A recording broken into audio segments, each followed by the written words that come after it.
আসসালামু আলাইকুম। আজকে কিছু সত্যি কথা বলার জন্য আসলাম। সত্যি কথা কি জানেন? এই যে একটা ব্যাগ বাজার দেখতেছেন, এখানে কত টাকার বাজার হতে পারে? একটু আইডিয়া করে বলবেন প্লিজ কমেন্টে। এখানে কি কি আছে দাঁড়ান বের করি। এই যে মূলা, তারপরে এই যে এটা হচ্ছে সিম, এই যে ধনিয়াপাতা, তারপরে এই যে ফুলকপি,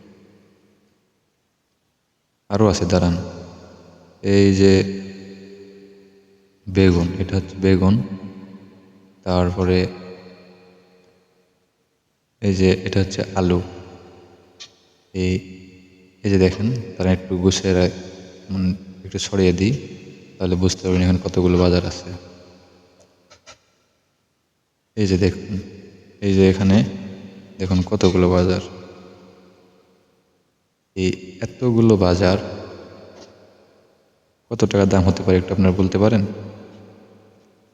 বেগুনের কেজি 20 টাকা, মূলার কেজি 20 টাকা, আলু কেজি 40 টাকা, কপি 20 টাকা, জোড়া 30 টাকা, ধনেপাতা 10 টাকা, সিম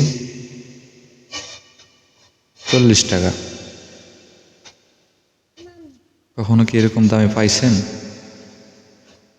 আগে কখনো কি এরকম দামে খাইছেন আপার আমলে? আমাদের মাননীয় ডক্টর ইউনূস সাহেব, তিনি আমাদের জন্য আর কি করবেন?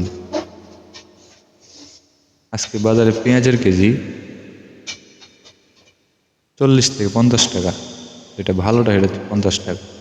এই যে দেখুন, হাতে আরও মাছ কিনছে, এই চিংড়ি মাছ, চিংড়ি মাছও কিনছে আজকে। যে এতগুলো বাজার, যে সবগুলো টোটালি দাম আমার সব কিছু মিলে, এই মাছ মিলে এবং যে ব্যাগে করে আছে এই ব্যাগটাও কিনছে, এই সবগুলো মিলে আমার 200 থেকে 250 টাকার মধ্যে হয়ে গেছে। আর আগে 200 টাকা 250 টাকা নিয়ে বাজারে নিয়ে গেলে বাজার চোখে লাগতো না। তো দেখতে পাচ্ছেন এতগুলো বাজার। তো এখন বলেন আমরা কোন আমলে শান্তিতে আছি, এখন না আগে ছিলাম? অবশ্যই আপনার মতামতটা জানাবেন কমেন্টে। বেশি বেশি লাইক করুন, শেয়ার করুন। ধন্যবাদ।